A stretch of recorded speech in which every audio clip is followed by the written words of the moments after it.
Me da mucho gusto encontrarles de nuevo para estudiar juntos. Les invito a orar para iniciar. Amado Padre, Dios poderoso y eterno, grande eres y grandes son tus maravillas. Tu pueblo te alaba y te exalta porque solo tú eres digno de nuestra reverencia y nuestra adoración. Venimos arrepentidos a pedir perdón por todas las ofensas que hemos hecho a tu nombre y deseamos como cada día nos dejes sentir la paz de estar en comunión contigo. Gracias por las bendiciones que has dado a tu pueblo y por esta oportunidad de estudiar juntos el día de hoy. Te suplicamos, Señor, que nos brindes el entendimiento y que podamos aprender todo aquello que sea bueno para llevarte en nuestras vidas y vivir el Evangelio cada día de la mejor manera. Sé con nosotros, Señor, en esta hora y atiende a nuestras necesidades en tu santa voluntad. Danos conformidad y aliento en lo que hemos de vivir. Pedimos esto en el nombre del Señor Jesús. Amén. Bien, el día de hoy llegamos ya a la conclusión de este tema, la fe salvadora. Nos hemos basado en un estudio de Arthur Walkington Pink. Vamos a ver lo que es la soberanía de Dios y la responsabilidad humana. En Filipenses capítulo 2, versículo 13 dice así: porque Dios es el que en vosotros produce así el querer como el hacer por su buena voluntad. En el capítulo anterior hemos hablado de las evidencias de la fe. Cada creyente debe autoexaminarse cada día. Ese deseo de permanecer limpio está provisto en la nueva vida que Dios le da, su nueva esencia, podemos decir. Porque aunque la carne peque y siga deseando sus placeres, el interior del ser desea mantener intacta su comunión santa. Y movidos por tal deseo interno, puesto por Dios en el nuevo corazón, van sus hijos cada cierto tiempo también a examinarse y meditar por periodos, digamos, a hacer una pausa para meditar y humillarse en arrepentimientos nuevos. En realidad es un ejercicio constante que nos mueve porque nuestro corazón se carga y nos pesa. El Espíritu no nos deja avanzar muy lejos, pues hará que vayamos dolidos y apenados a arrodillarnos ante nuestro Padre justo y recto. Sabemos que no podemos mirarle por la vergüenza de nuestras culpas y nuestra impureza. Sin embargo, mediante la oración sincera, Cristo nos lleva de vuelta al camino, la corrección por aquel lavamiento que una vez y por todas ha ejecutado con su misma muerte.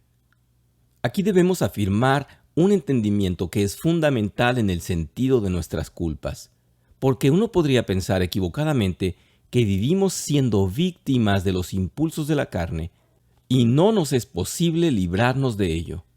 Aquí hemos de separar lo que es la autoridad y soberanía de Dios, porque consideraremos la cuestión de la voluntad humana. Hemos visto que la voluntad del hombre natural no es soberana ni tampoco libre, sino más bien es la sierva de su naturaleza caída y del pecado. No es posible sostener la doctrina bíblica de la depravación humana a menos que uno sostenga también el concepto bíblico de la esclavitud de la voluntad humana. Hasta que sea enseñado por Dios, el hombre natural negará que el pecado haya esclavizado tanto su mente como sus emociones y su voluntad. El hombre caído se jacta de su libre albedrío, cuando en realidad está en servidumbre al pecado y es llevado cautivo a la voluntad de Satanás. En 2 de Timoteo capítulo 2 versículo 26, el apóstol Pablo explica a Timoteo que un siervo de Dios debe tener paciencia y corregir con corazón humilde a los rebeldes, esperando que Dios haga que se vuelvan a Él y conozcan la verdad, a fin de que se despierten y escapen de la trampa en que el diablo los tiene presos para hacer de ellos lo que quiera.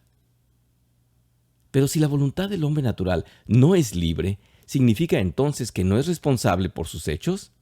¿Acaso Dios no puede inculparle por su orgullo, rebeldía e incredulidad? La Biblia habla continuamente de la corrupción moral y de la ruina espiritual del hombre. También declara que el hombre es incapaz de hacer el bien espiritual. Ya decíamos en el capítulo pasado que el hombre está inclinado a hacer el mal. Pero esto no significa que las Escrituras nieguen que sea responsable. Más bien, hablan continuamente de sus deberes hacia Dios y hacia su prójimo, y exigen una obediencia perfecta a los mandamientos de Dios. Entonces, el asunto más difícil es definir la relación entre la soberanía de Dios y la responsabilidad humana. Muchos, en su afán por mantener la verdad de la responsabilidad humana, terminan negando de una u otra manera la soberanía de Dios. Estas personas dicen que si Dios fuera a ejercer un control directo sobre la voluntad humana, el hombre quedaría reducido a un títere. Por lo tanto, afirman que Dios no puede hacer más que advertir y exhortar al hombre, pues si Dios hiciera algo más directo, es decir, que moviera las manos del hombre, por ejemplo, esto acabaría con la libertad humana. Otros han caído en el error del fatalismo, es decir, tratan de usar la soberanía de Dios para justificar su desobediencia y pecado, como si Dios tuviera la culpa. Hermanos, nunca debemos seguir esa senda, pues estaremos no solamente contradiciendo la palabra de Dios, la cual es perfecta, sino que estaremos pronunciando un pecado aún mayor. Supondríamos que Dios sería entonces autor del mal. Hay que ser muy cautelosos en ese punto. Todo hombre ha sentido cómo su carne lo arrastra con gran fuerza en dirección del pecado. Y al ver que su carne es débil por sí misma en tal circunstancia, culpa a Dios reclamándole por tener que enfrentar las tentaciones y experimentar tal fragilidad ante ellas. Que el alcohólico nunca diga: esta debilidad es parte de mí, así me hizo Dios, no tengo remedio. Aquel que es adúltero, que no sienta alivio creyendo que su pecado es solamente respuesta de una característica inseparable de su personalidad. ¿Qué le voy a hacer si todo mi ser es movido por una fuerza de deseo incontrolable? Es más fuerte que yo. Hay mujeres y hombres que ciertamente son más sensibles a la sensualidad. Hay, por supuesto, seres más dotados de hormonas o feromonas que los vuelven muy fervientes en esa efervescencia del sexo.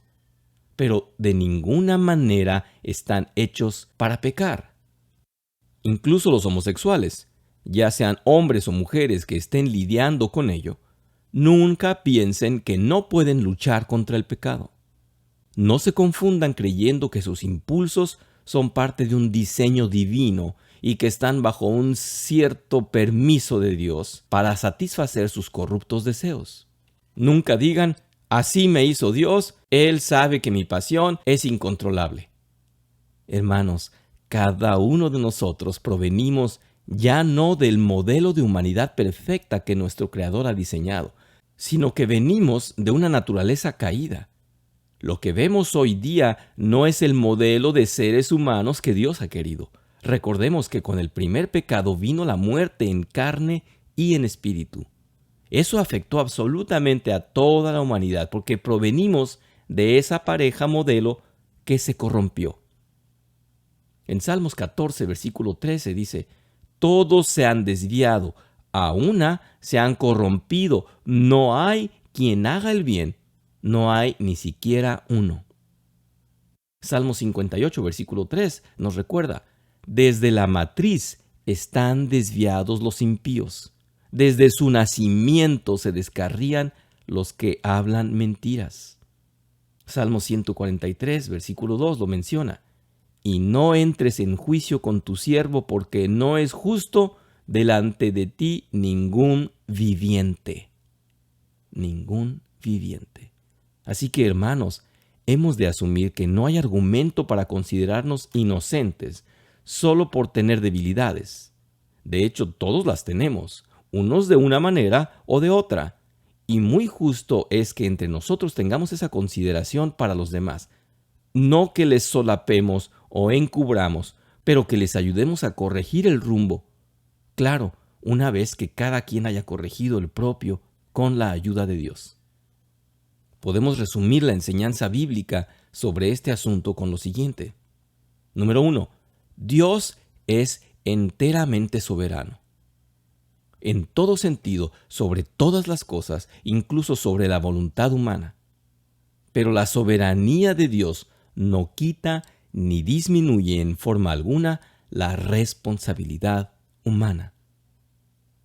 Número 2. Los hombres son completamente responsables.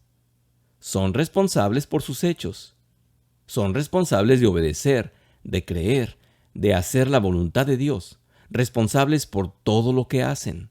Pero en ningún sentido la responsabilidad humana quita o disminuye la soberanía de Dios. Es decir, que no se le demanda lograr cosas imposibles, pero sí luchar contra lo que debe, pues para ello es provisto del Espíritu Santo.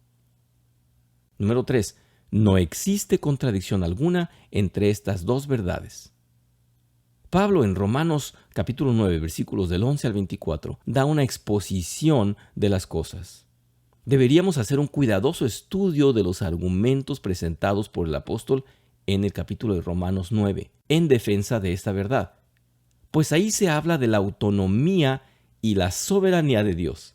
Se nos dice que Él es libre de escoger a quien Él quiera y de ejercer su voluntad en plena libertad, sin que ello sea calificado o supervisado por el hombre. Y puesto que Él es perfecto, no hay lugar a que Él requiera corrección. También muchos otros versículos declaran justamente estas dos verdades anteriores. Por mencionar algunos, tenemos por ejemplo Hechos capítulo 2, versículo 23. Y a ese hombre que conforme a los planes y propósitos de Dios fue entregado a ustedes, lo mataron crucificándolo por medio de hombres malvados. En el libro de Hechos capítulo 4, versículos 23 al 28, leemos esto. Pedro y Juan, ya puestos en libertad, fueron a reunirse con sus compañeros y les contaron todo lo que los jefes de los sacerdotes y los ancianos les habían dicho. Después de haberlos oído, todos juntos oraron, diciendo, Señor, tú que hiciste el cielo y la tierra, el mar y todo lo que hay en ellos, dijiste por medio del Espíritu Santo y por boca de nuestro patriarca David tu siervo, ¿por qué se alborotan los pueblos? ¿Por qué hacen planes sin sentido? Los reyes y gobernantes de la tierra se rebelan y juntos conspiran contra el Señor y contra su escogido el Mesías. Es un hecho que Herodes y Poncio Pilato se juntaron aquí en esta ciudad con los extranjeros y los israelitas contra tu santo siervo Jesús, a quien escogiste como Mesías. En el versículo 28 dice, de esta manera ellos hicieron todo lo que tú en tus planes ya habías dispuesto que tenía que suceder. También el apóstol Pablo habla de la actitud de los cristianos. En su segunda carta a los Tesalonicenses, capítulo 2, versículos del 8 al 14, leemos, Entonces aparecerá aquel malvado a quien el Señor Jesús destruirá con el soplo de su boca y reducirá a la impotencia cuando regrese en todo esplendor. En cuanto a ese malvado, vendrá con la ayuda de Satanás, llegará con mucho poder y con señales y milagros falsos.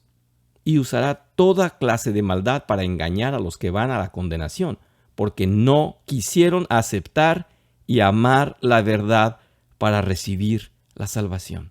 Por eso Dios deja que el error les engañe y que crean en la mentira, a fin de que sean condenados todos los que no han querido creer en la verdad, sino que se complacen en la maldad. Pero nosotros siempre tenemos que dar gracias a Dios por ustedes, hermanos amados por el Señor, porque Dios los escogió para que fueran los primeros en alcanzar la salvación por medio del Espíritu que los hace santos y de la verdad que han creído. Para esto los llamó Dios por medio del Evangelio que nosotros anunciamos, para que lleguen a tener parte en la gloria de nuestro Señor Jesucristo. Ahora trataremos con las siguientes preguntas. ¿Cómo puede Dios detener a algunos hombres de hacer lo que ellos quieren e impulsar a otros a hacer lo que no quieren y al mismo tiempo considerarlos responsables? Número 2. ¿Cómo puede el pecador ser responsable de hacer lo que por naturaleza es incapaz de hacer? ¿cómo puede ser condenado por no hacer lo que es incapaz de hacer? Número 3. ¿Cómo puede Dios decretar que los hombres hagan ciertos pecados y después hacerlos responsables por cometerlos? Número 4. ¿Cómo puede el pecador ser responsable de recibir a Cristo y ser responsable por rechazarlo, cuando Dios no le ha elegido para ser salvo? Bien. Primero, ¿cómo puede Dios detener a algunos hombres de hacer lo que ellos quieren e impulsar a otros a hacer lo que no quieren y al mismo tiempo preservar su responsabilidad? En Génesis 20, versículo 6, leemos: Y díjole Dios en sueños: Yo también sé que con integridad de tu corazón has hecho esto, y yo también te detuve de pecar contra mí, y así no te permití que la tocases. Aquí tenemos un claro ejemplo en donde Dios detuvo a Abimelech de pecar, impidiendo que hiciera lo que de sí mismo hubiera hecho. Si Dios puede hacer esto, mucha gente se pregunta, ¿por qué entonces no detuvo a Adán de pecar? ¿Por qué no detuvo a Satanás? O como lo expresan muchos en la actualidad, ¿por qué permite que ocurra tanto sufrimiento y maldad en el mundo? Algunos responden diciendo que Dios quiere detenerlo, pero que no puede porque no puede evitar violar el libre albedrío humano sin reducir al hombre a un robot. Tal respuesta es absurda e indigna de Dios. ¿Quién es el hombre para decir que el todopoderoso Dios quiere, pero no puede hacerlo?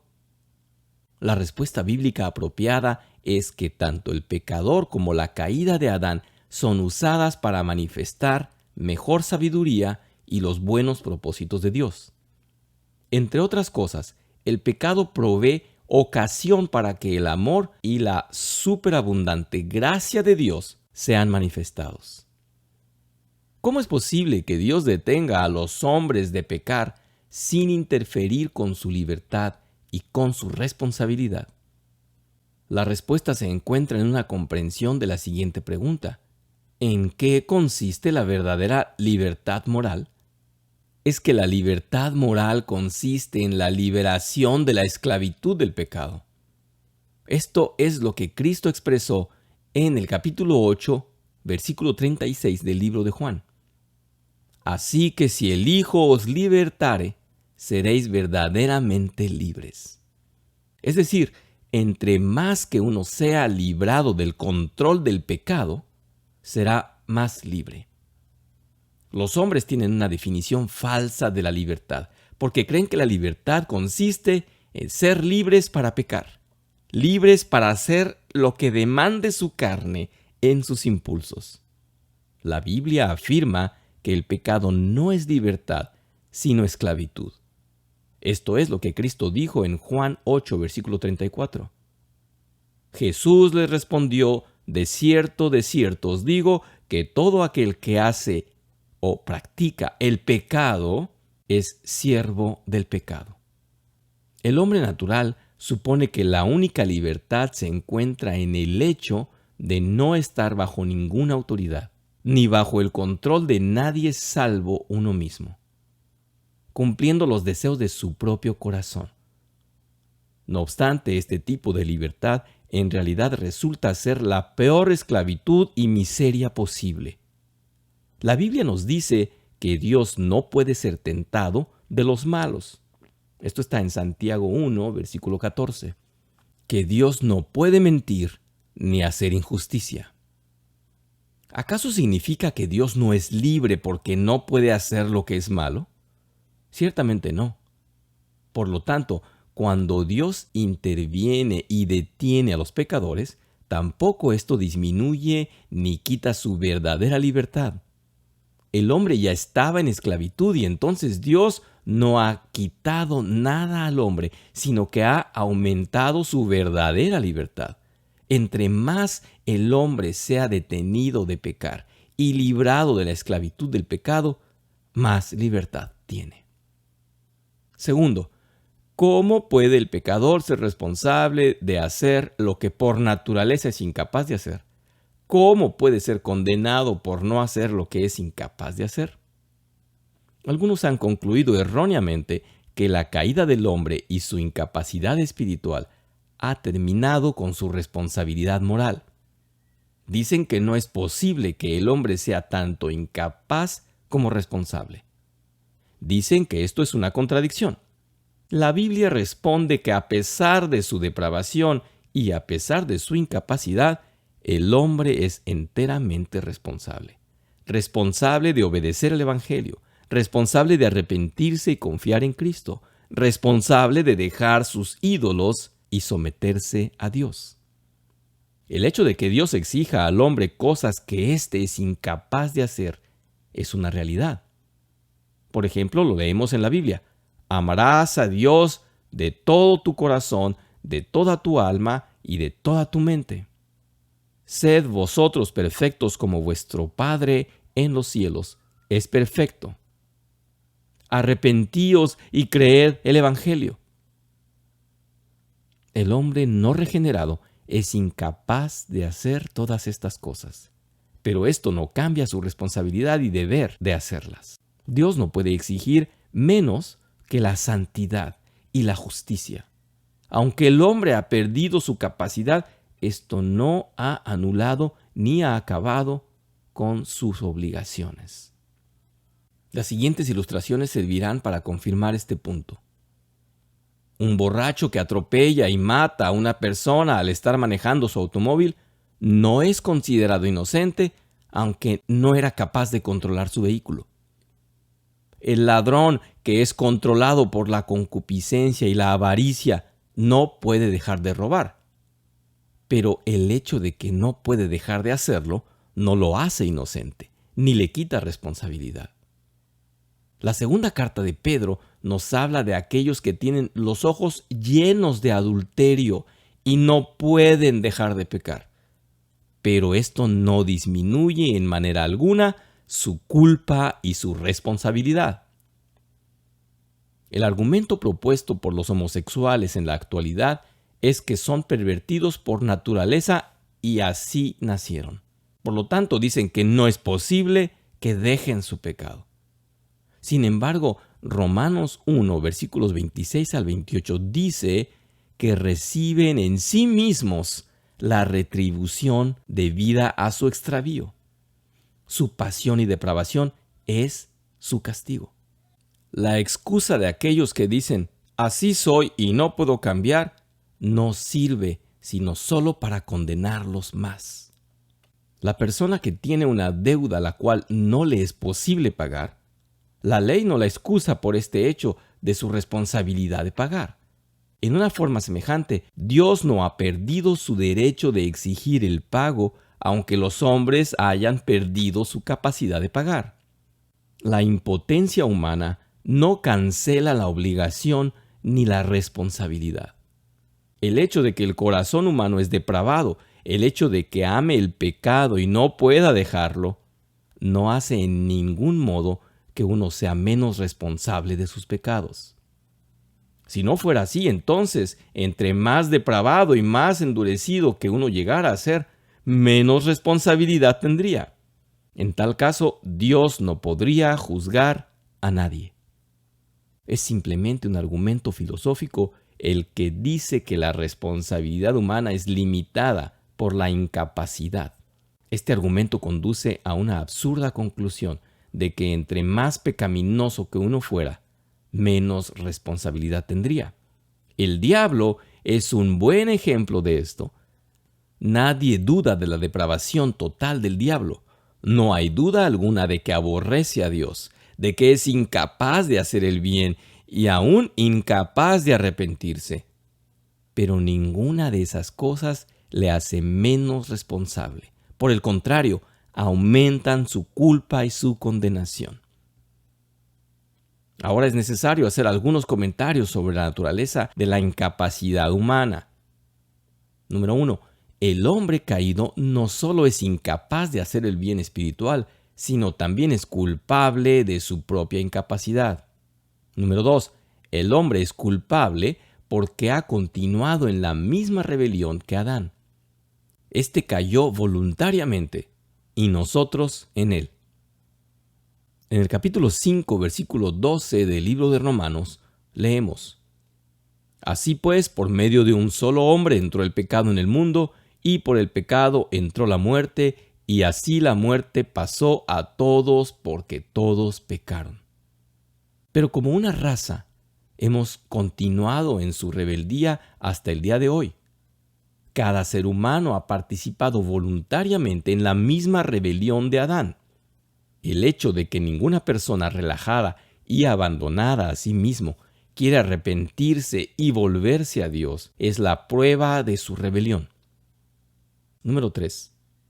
Es necesario entender la distinción entre la incapacidad física o natural y la incapacidad moral o espiritual. Por ejemplo, hay una diferencia entre la ceguera de Bartimeo y la ceguera de aquellos que cierran los ojos para no ver. Hay una diferencia entre los que son sordos de nacimiento y aquellos que tapan sus oídos para no escuchar la verdad. La capacidad natural física tiene que ver con las facultades que recibimos como seres humanos. Por ejemplo, la capacidad de pensar, de hablar, de ver, oír y sobre todo de escoger o decidir.